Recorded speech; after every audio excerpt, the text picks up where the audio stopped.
Fala pessoal, tudo bem? Professor Bruno. É o seguinte, na tarde de hoje, aqui em Francisco Beltrão, dia 29 de novembro, eu vou gravar algumas dicas para a prova de literatura da UniOeste, a se realizar no próximo domingo, dia 1º, ok? Então é o seguinte, a lista literária da UniOeste, ela assusta um pouco. Por quê? Porque é uma lista fragmentada, longa. Então assim, quem vai fazer a prova tem que prestar atenção, porque se você pegar uma história literária contextualizada em períodos, vai perceber exatamente que a UniOeste fez o quê? Ela pegou todos os grandes autores e separou em poemas, contos e alguns livros, tá? Se a gente pegar do século XV ao século XX, nós só não temos representantes do quinhentismo. Barroco tem, arcadismo, romantismo, realismo, parnasianismo, simbolismo, modernismo da primeira, da segunda, da terceira fase e depois aqueles autores que se consolidaram em contos como Dalton Trevisan e Rubem Fonseca. Então assim, se a gente pegar, é uma lista longa. A minha tentativa nesse vídeo aqui não é esgotar a análise das obras, é apenas fazer um comentário sobre aquilo que vocês podem encontrar e como vocês podem se preparar. Além disso, eu deixo disponibilizado, tá, na minha página do Facebook, Prof. Squiciato, o comentário, por exemplo, detalhado com palavras-chave de cada obra pedida pela UniOeste, ok? Vamos começar então. A UniOeste começa lá no Barroco. No Barroco vocês vão encontrar o quê? Vocês vão encontrar exatamente o maior poeta brasileiro do período, o primeiro grande poeta, tá? Inovador em linguagem, um precursor, né, de uma linguagem mais despojada, que é o Gregório de Matos e Guerra. O Gregório de Matos vem com dois sonetos, o soneto à Dona Ângela e a mesma Dona Ângela Paredes. Esses dois sonetos se classificam na questão da fase lírica amorosa. Vamos lembrar que o Gregório de Matos é muito conhecido por seus poemas satíricos, por seus poemas religiosos, mas aqui esses sonetos, tá? A Dona Ângela funciona como uma espécie de musa dele. São dois sonetos, tá? Carregados de paradoxos, de antíteses, de hipérboles, que são exageros. Então, assim, dentro do universo do Barroco, Gregório de Matos se transforma no maior representante brasileiro, e daí ali nesses dois sonetos vocês vão encontrar exatamente essas características inatas ao Barroco, ok? Bom, no Barroco também nós temos uma carta, a carta do padre português Antônio Vieira, um padre que participou da Companhia de Jesus, que é a carta que o padre Vieira escreve para o rei de Portugal, o Dom Afonso VI. E o que ele fala nessa carta? Ele fala basicamente das expedições jesuíticas, onde hoje é o estado do Maranhão. Então é uma epístola, é um texto descritivo, é uma visão informativa que visa informar exatamente o trabalho da Companhia, né, Companhia de Jesus, onde hoje está o estado do Maranhão, e informar a coroa portuguesa, ok? Bom, gente, Barroco é século XVII, então nós temos um texto que foi o Gregório de Matos, que é bem específico do Barroco, e o outro de um autor, de um poeta barroco, mas que trabalhou com contexto histórico, com contexto religioso, que engloba o Barroco brasileiro. Século XVIII, Arcadismo, o livro mais clássico do arcadismo, considerado uma espécie de pré-romantismo, uma questão, por exemplo, de muitos elementos que a gente vai encontrar um século depois, que é o Marília de Dirceu. A UniOeste pede a leitura da primeira lira. Marília de Dirceu foi escrito pelo poeta Tomás Antônio Gonzaga. Lembrar que Tomás Antônio Gonzaga, tá, é o Dirceu, e Marília é Maria Doroteia Seixas, o seu par romântico, com quem ele vislumbrava casar. Vamos lembrar que a primeira lira é a lira que tem a ideia do casamento. Então, o Tomás Antônio Gonzaga, ele vai fazer exatamente essa apresentação para a Marília, falando exatamente da questão dos seus dotes. Eu, Marília, não sou aquele qualquer, bela Marília. Então tem todas as características do arcadismo também, que é o bucolismo, que é o pastoralismo, que é a descrição de vários elementos da natureza, como campo, prado, esse tipo de coisa. A primeira lira é isso daí. Vamos lembrar que a segunda lira, que não é pedida, é a que fala do exílio. Então essa primeira lira, de Marília de Dirceu, fala exatamente do que? A ideia do casamento. um poema clássico do arcadismo brasileiro, tá? Publicado em 1795, né? Vamos lembrar que o arcadismo é a oposição do romantismo, então de repente vem uma questão comparativa, por mais que não seja tradição na União Oeste, pode comparar aí arcadismo com barroco. Chegamos ao romantismo. No romantismo nós temos dois grandes representantes. O primeiro representante é o maior poeta romântico, poeta da primeira fase da poesia, da fase nacionalista, indianista, o senhor Gonçalves Dias, com um poema chamado Canto do Guerreiro, em que ele idealiza, em que ele trabalha com um índio, trabalha com a questão exatamente que foi muito bem tratada pelo romantismo e pelo Gonçalves Dias, tá? Que é exatamente a exaltação do índio como um símbolo nacional. Ele vai valorar a questão do indígena, vai falar que esse índio é valente, mais que tudo. Bom, no romantismo nós temos a segunda fase da poesia também, a poesia mal do século, ultrarromântica, influenciada por todas as tendências europeias, que é a poesia byroniana. E ali nós temos o poeta paulistano Álvares de Azevedo, com o soneto Se Eu Morresse Amanhã, que tem todas as características da segunda fase. Primeira parte do poema, ele fala exatamente do prazer que seria morrer. Na verdade, ele fala do sentimento que a irmã e a mãe sentiriam. Na segunda, aquilo que ele ia desperdiçar de não ver o seu enterro. E na terceira, a forte dor que bate no seu peito. Então, Se Eu Morresse Amanhã tem toda a construção de um poeta que teve toda a sua publicação póstuma, Macário, Noites na Taverna, Lira dos 20 anos, e vem com esse soneto aí, ok? Gente, chegamos ao realismo, século XIX, e nada mais, nada menos do que o maior autor brasileiro, Machado de Assis. Falou em Machado de Assis, vocês vão ter ali 4 contos, e os 4 contos dialogam com as características do Machado de Assis. O primeiro deles aqui seria o espelho, tá? É o ser e o parecer. É o jacobina que coloca uma farda em frente ao espelho e se sente o cidadão mais forte do mundo. Característica inata a Machado de Assis, o ser e o parecer. Outro conto é o enfermeiro. O Felisberto acaba morto pelo enfermeiro. Esse Felisberto é uma pessoa muito má, muito agressiva. E o enfermeiro acaba esganando ele num ato de raiva. Depois o enfermeiro, ao saber que ficará com a herança, não fala nada. É a sordidez, é o interesse, é a mesquinharia, é a falsidade, levantados pela grande obra realista do Machado de Assis. Os outros 2 contos, O Caso da Vara e Pai contra Mãe, dialogam exatamente com questões sociais, a questão de venda de filho, a questão da escravidão. Então, assim, no material que eu vou disponibilizar, dá uma olhada no enredo aí desses 2 contos, porque eles são importantes. Machado de Assis, 110 anos da morte do Machado, um autor importantíssimo. Bom, do realismo nós vamos para o parnasianismo, século XIX ainda, finalzinho do século XIX, na verdade, 1882, parnasianismo, arte pela arte, formalismo, poeta escolhido aqui, Olavo Bilac. Olavo Bilac, moçada, é exatamente o maior poeta parnasiano, um dos maiores poetas do Brasil. Na tríade parnasiana, ele é o mais importante, certo? E ali nós temos 2 sonetos do Olavo Bilac, o Remorso, em que ele acaba tendo todas as características do parnasianismo, mas ele acaba meio que confessando, né, a questão dos poemas que não fez, dos beijos que não deu. Então, assim, ele tem uma característica, mas ele fala um pouco de sentimentalismo ali, faz quase que uma confissão. E no poema Incêndio de Roma, o que não é comum ao arcadismo, ao parnasianismo, é a questão da narrativa histórica. E ali nós temos uma forte descrição, belíssimo, soneto Incêndio de Roma, quando Nero, né, bota fogo em Roma, ele fala das colunas destruídas, fala do calor, enfim, esse tipo de coisa aí, ok? Simbolismo, nós temos um grande representante, que é o maior representante também, que é o poeta catarinense, o João da Cruz de Souza.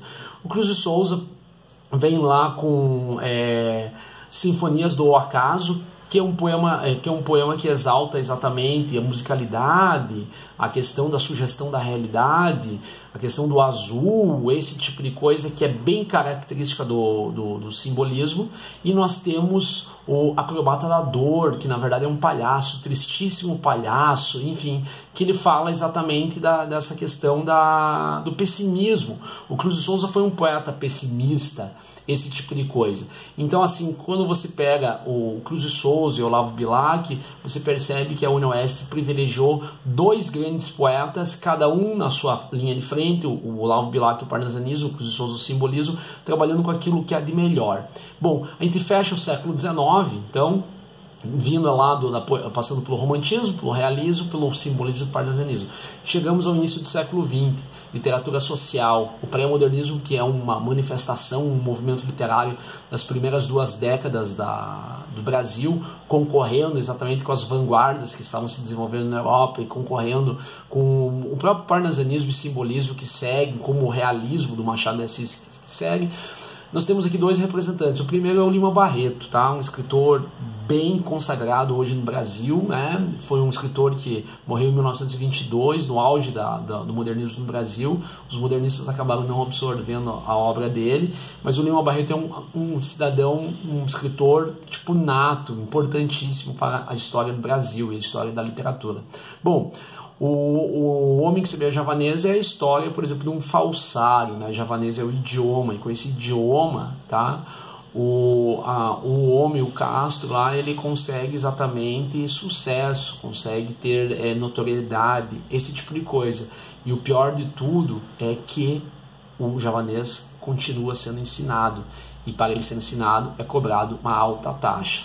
Vamos lembrar que a ironia do barretiano aí aparece bastante, o interesse, essa questão da representação, né, daquilo, por exemplo, que é mesmo sendo uma farsa, mas te dá notoriedade, esse tipo de coisa. E o outro autor do movimento pré-modernista é o Monteiro Lobato, com o Jeca Tatu, que está completando 100 anos. Né? Lembra que o Jeca Tatu é um conto crônica do Lobato, publicado em 1918 no livro Lupês, e é nesse livro que nós temos, no conto Jeca Tatu, o começo, uma comparação com o romantismo, com Gonçalves Dias, né, com Marechal Cândido Rondon, que abriu, por exemplo, a Amazônia no Brasil, esse tipo de coisa, tá? E daí ele fala, triste é você, Jeca Tatu, você é feio. Então Jeca Tatu significa o atraso do Vale do Paraíba no estado de São Paulo. O Jeca Tatu fica de cócoras, ele não tem noção de higiene, de saúde, e ele não tem nem noção para votar, mas ele vota, ok?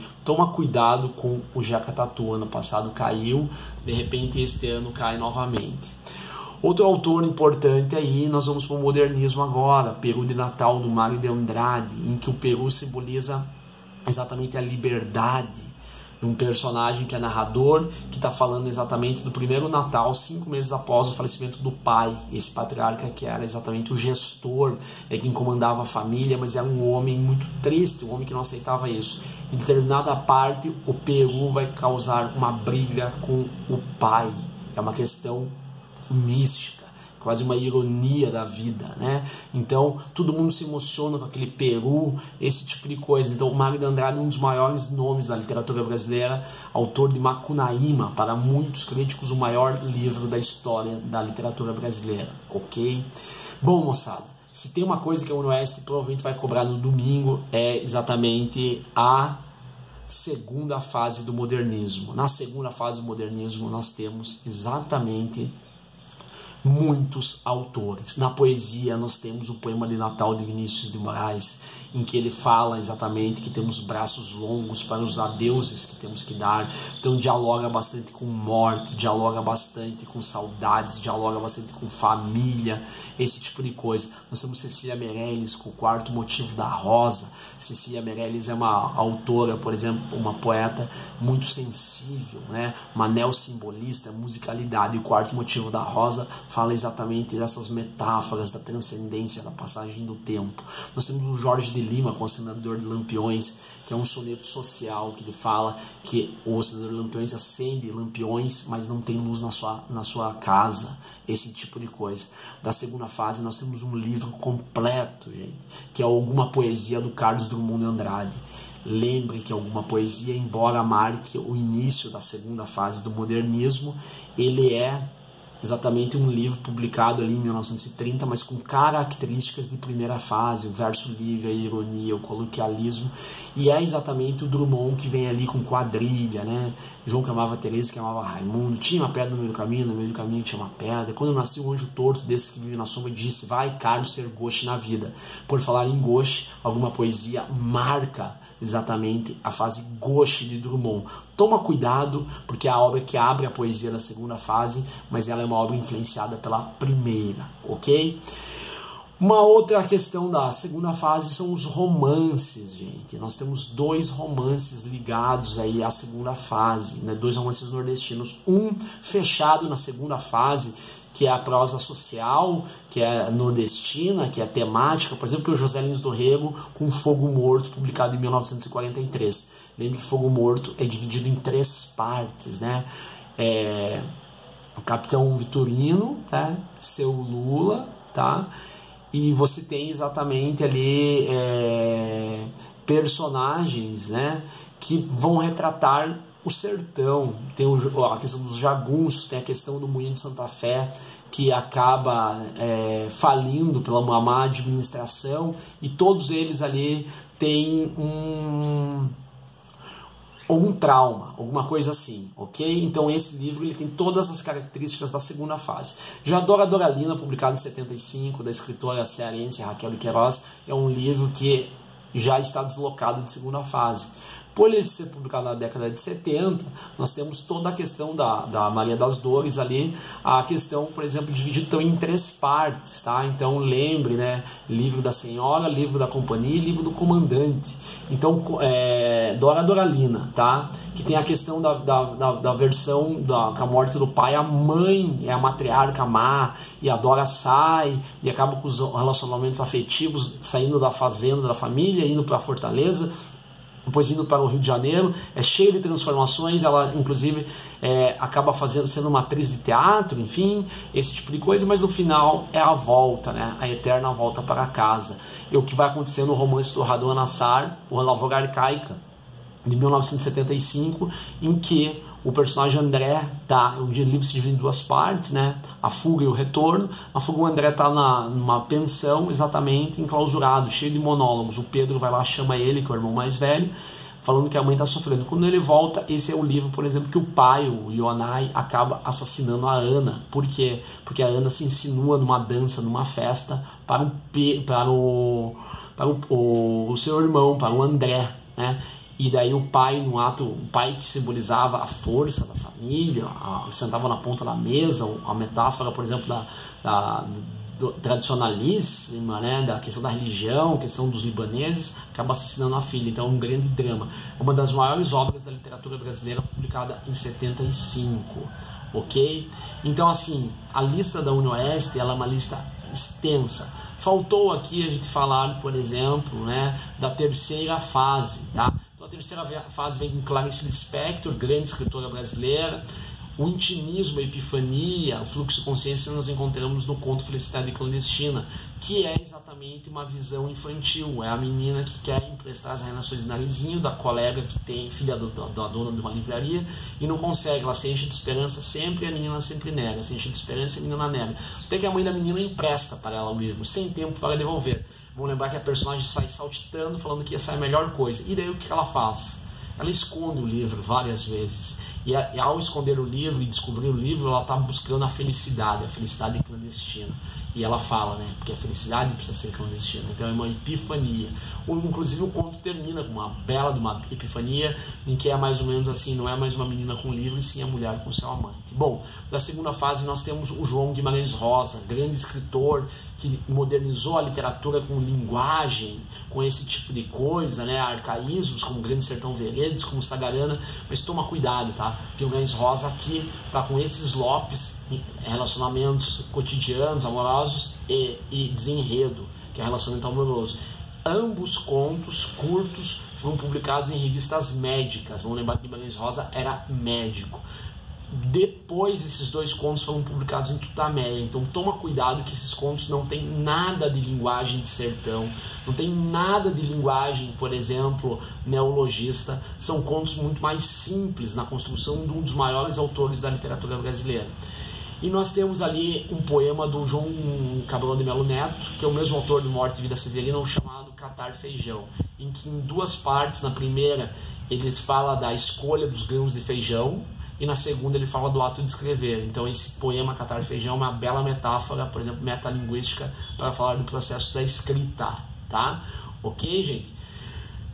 Para fechar, acaba faltando aí o escritor, que aqui no Sul a gente acaba não estudando muito, no Paraná principalmente, que é o Simões Lopes Neto, né, com No Manancial e Negro Bonifácio, que são contos, por exemplo, que tem o mesmo narrador, que é o Blau Nunes, são contos, por exemplo, todo tradicionalista, esse tipo de coisa aí. Ok, gente? Então é isso. Eu aqui, né, tentei fazer segurando o celular para gravar esse vídeo para postar no YouTube, tá? Numa tarde de calor aqui em Francisco Beltrão, fiz aqui uma breve análise da literatura da UniOeste, que é uma literatura bem extensa. Na página do Facebook, Bruno, Prof. Escuiciato, lá, achem lá, vocês vão encontrar um material lá, tipo colado já, da análise das obras da UniOeste, ok? É isso daí, grande abraço, e quem vai fazer UniOeste, ótimo vestibular. Abraço, até mais.